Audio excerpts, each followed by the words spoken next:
बिस्मिल्लाहिर्रहमानिर्रहीम अस्सलाम वालेकुम। आप देख रहे हैं रिएक्शन आइज़ और मैं हूं मोहम्मद अली। आज इस वीडियो पे हम रिएक्ट कर रहे हैं, ये स्टोरी फैक्ट की वीडियो है। टॉप 10 मोस्ट पावरफुल कंट्रीज़, यानी कि दुनिया के 10 ऐसे मजबूत तरीन ममालिक जिनके पास अच्छी खासे एटमी असासे हैं। तो देखते हैं कि मुख्तलिफ ममालिक ने अपने दफाई पहलू में क्या कुछ छुपा रखा है। ओरिजिनल वीडियो का लिंक आपको डिस्क्रिप्शन में मिल जाएगा।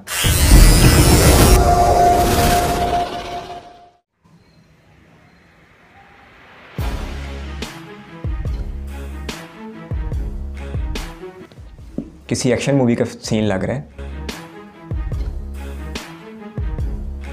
एटम बम भी तो एक्शन ही होता है, खुदा ना खास्ता कर कहीं चल जाए तो।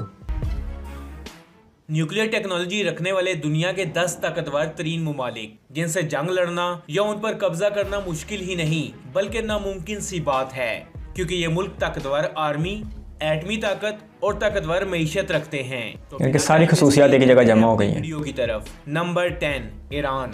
ईरान को दुनिया में एक ताकतवर मुस्लिम मुल्क के तौर पर जाना जाता है। इसके पास जंग लड़ने के लिए तकरीबन सारे हथियार मौजूद हैं। ईरान ने पिछले कुछ सालों में बहुत से मिसाइल टेस्ट भी किए, जिनकी वजह से इसे अमेरिका की तरफ से पाबंदियों का सामना भी करना पड़ा। लेकिन ईरान ने ही पाबंदियों की कीमत देकर तो दफा मजबूत किया है। के पास कितने मिसाइल्स हैं जो न्यूक्लियर वेपन्स लेकर जाने की सलाहियत रखते हैं।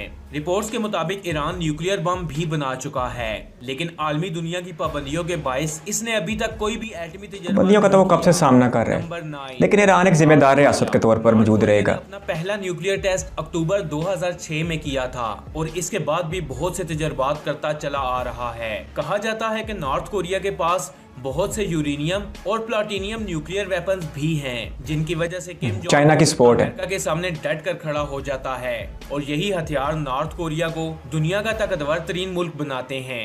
नंबर 8, एटम बम बनाना ऐसे मुल्क के लिए आसान था जो मुल्क दुनिया से कटा हुआ है, लेकिन चाइना ने अपनी मदद से नॉर्थ कोरिया को इस काबिल बना दिया। में से एक माना जाता है। इसराइल ने अपना पहला एटमी तजर्बा 1950 में ही कर दिया था, लेकिन इसराइल ने ये एटमी हथियार कब और किसकी मदद से बनाए ये कोई नहीं जानता।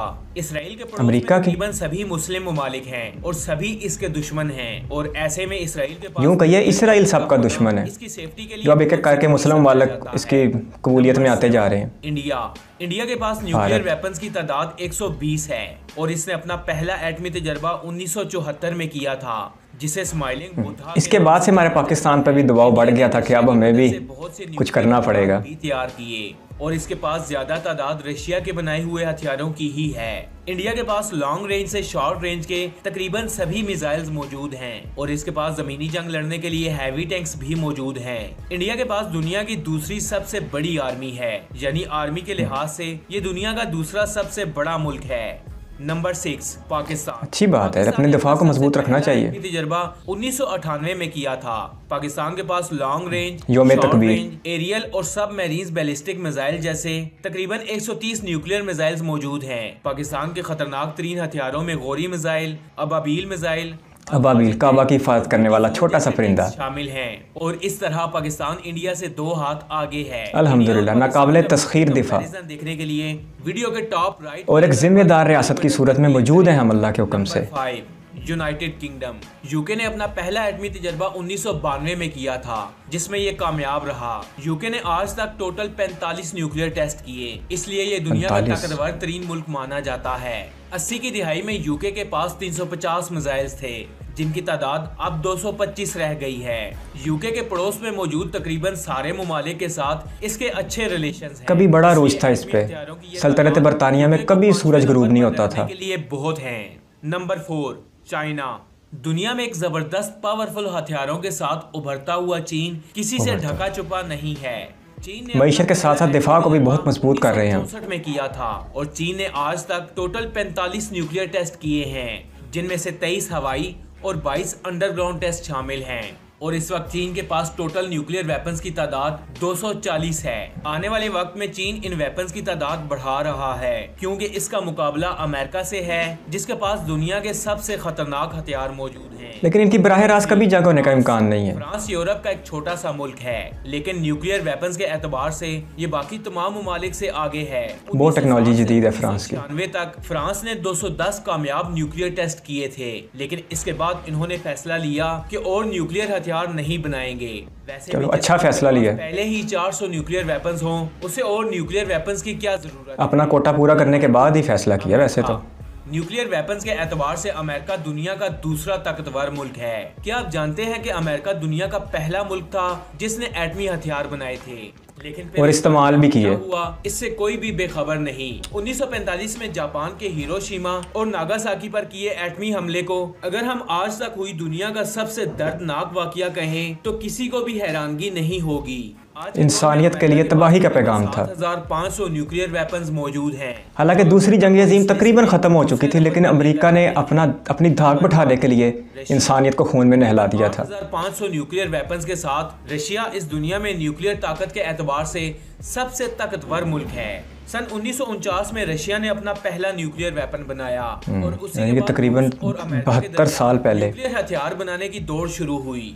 इस वक्त रूस पूरी दुनिया में अपने खतरनाक न्यूक्लियर हथियारों की वजह से मशहूर है। रशिया के बड़ा पुरअसरार सा मुल्क है जी, बहुत ताकत से भरपूर। लॉन्ग रेंज तक तकरीबन सभी मिसाइल्स मौजूद हैं। दोस्तों, क्या आप जानते हैं कि 1952 में रशिया का तासर बम्बा नाम का बनाया हुआ हथियार दुनिया का सबसे बड़ा और खतरनाक एटम बम है, जो हिरोशिमा में गिराए गए न्यूक्लियर बम से 4000 गुना ज्यादा ताकतवर है।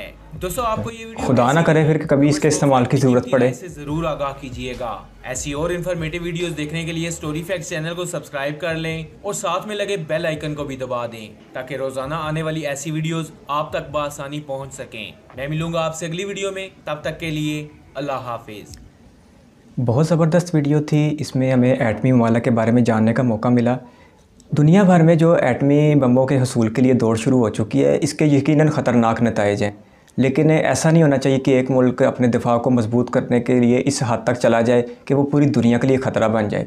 अल्हम्दुलिल्लाह पाकिस्तान की रियासत ने कई बार आलमी बरादरी को इस बात का यकीन दिलाया कि हम ज़िम्मेदार रियासत के तौर पर अपनी कम अज़ कम दिफाई सलाहियत बरकरार रहेंगे, और हमें दूसरे तमाम एटमी ममालिक से भी इस बात की उम्मीद है कि ये बनाए जाने वाले एटम बम इंसानियत की तबाही के लिए इस्तेमाल नहीं होंगे, बल्कि सिर्फ़ और सिर्फ अपने दफाई मकासद के लिए रखे जाएंगे।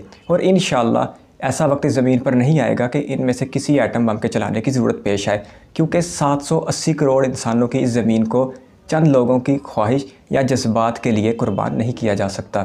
लेकिन ये हर मुल्क का हक़ है कि वो अपने दिफा को कम अज़ कम सलाहियत तक ज़रूर महदूद रखे, क्योंकि अगर दिफा मजबूत नहीं होगा तो फिर आपके आसपास और तीसरी दुनिया के ममालिक भी आप पर, आपके वसाइल पर कब्ज़ा करने के लिए चल दौड़ेंगे, जैसा कि हमने अरब स्प्रिंग में देखा, अरब दुनिया में देखा कि एक एक करके अमेरिका साहब बहादुर ने हर मुसलमान मुल्क को तबाह कर दिया।